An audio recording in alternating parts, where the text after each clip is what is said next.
Bienvenue à Chiang Rai. Et qu'est-ce qui est le plus typique de Chiang Rai? Je vais te montrer des moulins à vent. Pas du tout.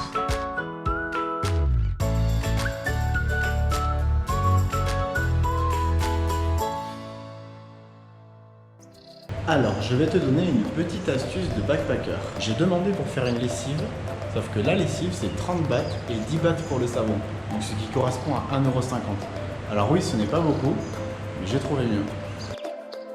Il y a du savon. Alors pourquoi s'embêter à faire une lessive vu que j'ai 3 t-shirts à laver? Hop, dans la douche.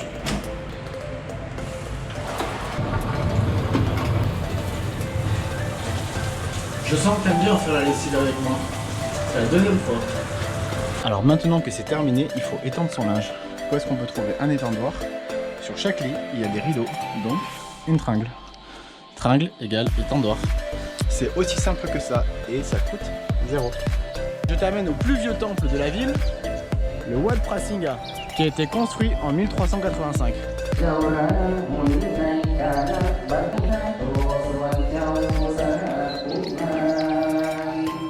Je ne peux pas les déranger plus longtemps.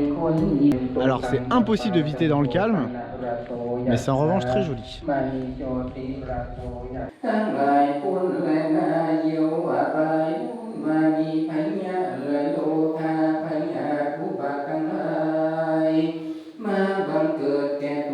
Allez, on continue la visite avec le Wat Phra Kaew, aussi appelé le temple au Bouddha d'émeraude.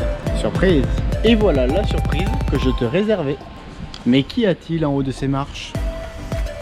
Eh bien c'est très simple, on trouve un Bouddha d'émeraude. Mais pas n'importe quel Bouddha, c'est un Bouddha sacré très vénéré. Alors quelle est sa petite histoire? Il faut que tu saches qu'à l'origine, ce temple s'appelait le Wat Pa Phai, qui signifie temple de la forêt de bambou.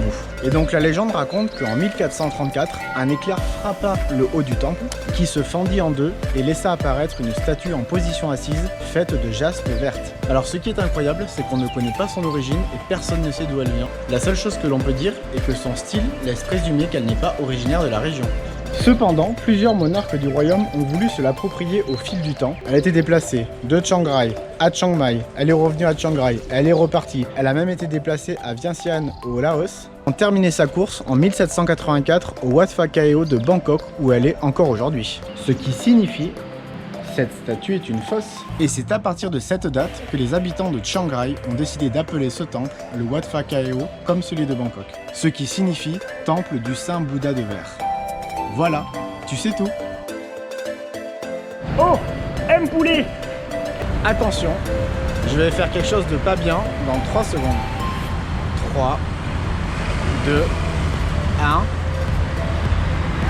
Tadam! Eh oui, je suis obligé d'y aller. Il y a même un Ronald thaïlandais qui me dit bonjour, je ne peux pas refuser. Attention, détrompe-toi, la seule raison pour laquelle j'y vais, c'est simplement pour comparer les prix. Je peux te dire qu'après 3 jours dans le mauvais temps dans les montagnes, ça te refait une journée.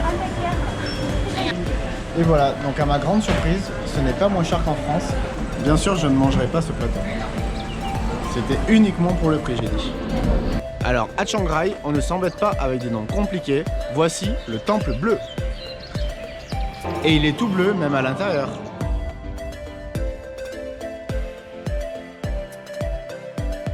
Alors pour ne pas faire de jaloux, comme j'ai pris le scooter à Chiang Mai, voilà mon bolide à Chiang Rai. Très utile puisqu'il y a beaucoup de choses à visiter dans les environs. Allez, on va voir ça de plus près. Alors sache qu'il est appelé le Bouddha géant, mais ça c'est uniquement pour les touristes, car en réalité, il s'agit de la déesse de la compassion. Est-ce que comme moi tu te demandes, mais qu'est-ce qu'il se cache dans le troisième œil? Allez, on va voir ensemble. Hop. Alors on a un service d'étage pour monter. Voilà ce qui se cache dans la tête de la déesse.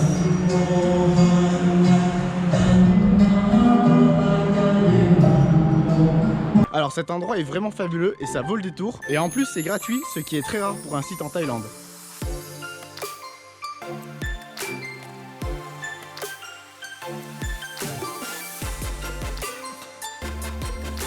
Je fais un détour qui n'est absolument pas prévu. Je vais voir une plantation de thé qui a l'air intéressante.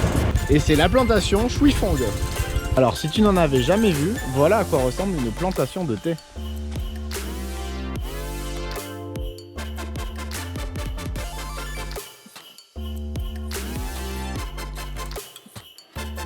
Alors je me suis arrêté avec ces gentilles dames qui sont en train de travailler et donc ramasser les feuilles pour le thé. Voilà, je ne comprends plus. Alors je suis très content de m'être arrêté au bord de la route pour regarder le travail de ces dames et leur parler un petit peu. Car au final, il n'y a pas grand chose à faire à part un restaurant, une buvette et une boutique. Voilà, on ne peut pas trop visiter les plantations. J'ai donc pris un frappé au thé qui est très bon. Et j'ai une belle vue sur les plantations. Mais vu qu'on ne peut pas visiter les plantations et c'est uniquement pour consommer ou acheter des produits, je ne vois pas trop l'intérêt. Regarde tous ces gens qui viennent.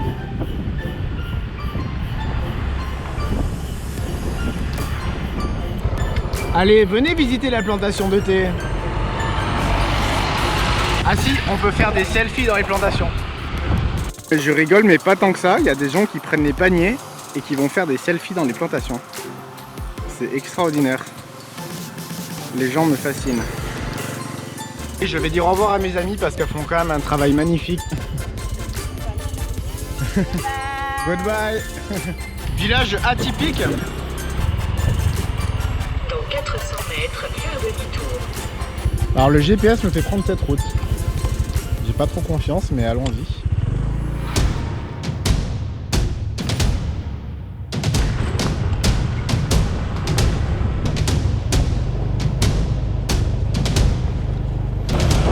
Oh là là là là là là. Qu'est-ce que c'est que cette route? Qu'est-ce que c'est que ce bordel?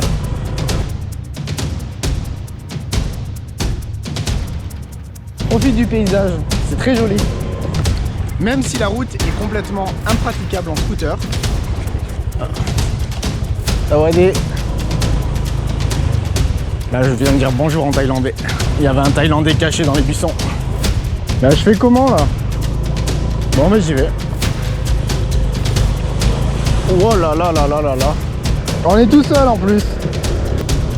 Nous arrivons à Mae Salong dans 3 km 6. C'est vraiment très sympa de se balader ici. Regarde, hop. Est-ce que tu veux des bananes pour le goûter? Petite pause photo. Regarde ça.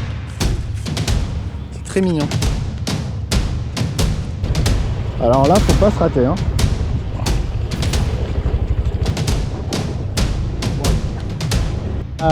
Mae Salong. Non? No. Non? ไม่สลองคนนู้น Ah. อันนี้ไม่สลอง no อันนี้ no good GPS no good GPS no good. Alors heureusement que je suis tombé sur cette petite famille de locaux qui m'a demandé où est-ce que j'allais. Et quand j'ai dit Mae Salong, ils ont fait non, non, non, non, c'est par là-bas. Donc que s'est-il passé? Explication. Mae Salong, c'est également le nom de la province dans laquelle je suis actuellement.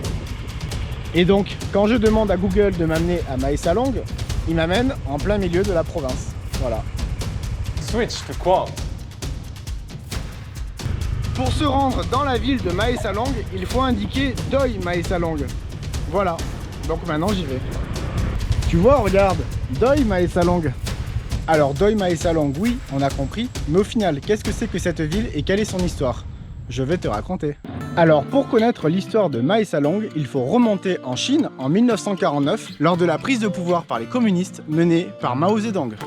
Le 1er octobre 1949, Mao Tse-tung proclame la République populaire de Chine depuis la cité impériale à Pékin. Suite à leur défaite contre l'armée de Mao, 12 000 soldats du Kuomintang, alors si tu ne sais pas, le Kuomintang c'est le plus ancien parti politique chinois, et donc ces 12 000 soldats se sont retrouvés coincés dans le Yunnan, qui est une province du sud-ouest de la Chine. Comme ils étaient encerclés par les communistes, côté Laos, côté Myanmar et côté Chine, ils se sont retrouvés dans le nord de la Thaïlande, ils ont dû se débrouiller donc par eux-mêmes. Ils ont donc fondé ce petit village du nom de Mae Salong et se sont mis dans la production d'opium à grande échelle. Je fais une petite pause, on a des moines qui montent l'escalier. Ça va aller. Ainsi, Mae Salong est devenue une place forte dans le trafic d'opium dans toute la région du Triangle d'Or. Pop, je te vois venir, tu vas me dire, et l'opium, il est où maintenant?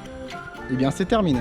Oui, puisqu'au milieu des années 90, le roi Bhumibol, oui, tu as bien entendu, c'est son nom, Bhumibol, a décidé d'y mettre un terme et de remplacer toutes les cultures d'opium par des productions de thé et de café.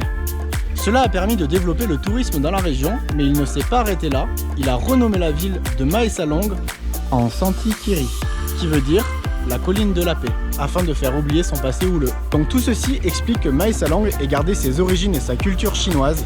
Donc on voit d'ailleurs un petit peu partout que tous les écriteaux sont traduits en chinois. Voilà, tu sais tout. À présent, je vais continuer ma petite balade de scooter.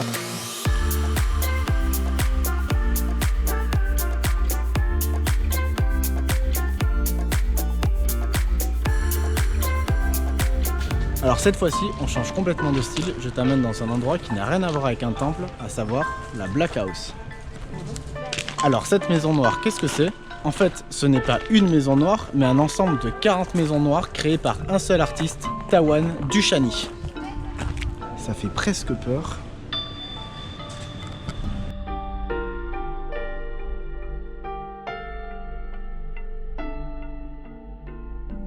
Voilà, si tu veux décorer tes toilettes.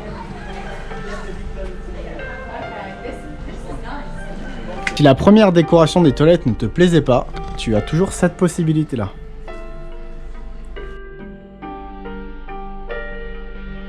Alors ce qui est sûr, c'est qu'il a l'air de bien aimer les cornes de buffle. Il y en a partout.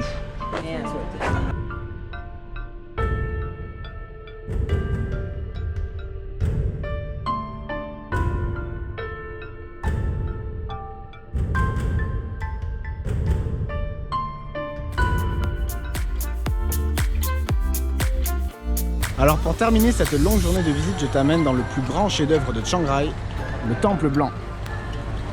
Pour la petite histoire de ce temple, c'est au XXe siècle que le temple original tombait en ruine. C'est alors qu'un artiste thaïlandais du nom de Chalermchai qui s'est proposé de le rénover à sa façon avec son propre argent.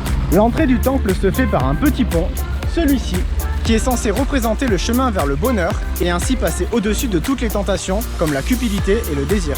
On y voit d'ailleurs les mains de tous les touristes qui n'ont pas résisté à la tentation. Cet artiste est complètement barjot, mais c'est très sympa. À l'intérieur, je ne pouvais pas filmer, mais on trouve des fresques avec Superman, Harry Potter, Terminator. C'est vraiment incroyable.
Alors petite virée à l'arrière d'un pick-up, c'est extraordinaire. Avec tous les gens de l'auberge. Voilà. Donc c'est l'hôtel qui nous amène au festival. Alors je me retrouve en plein milieu du Krathong, une fête nationale qu'on peut considérer comme la fête des Lumières.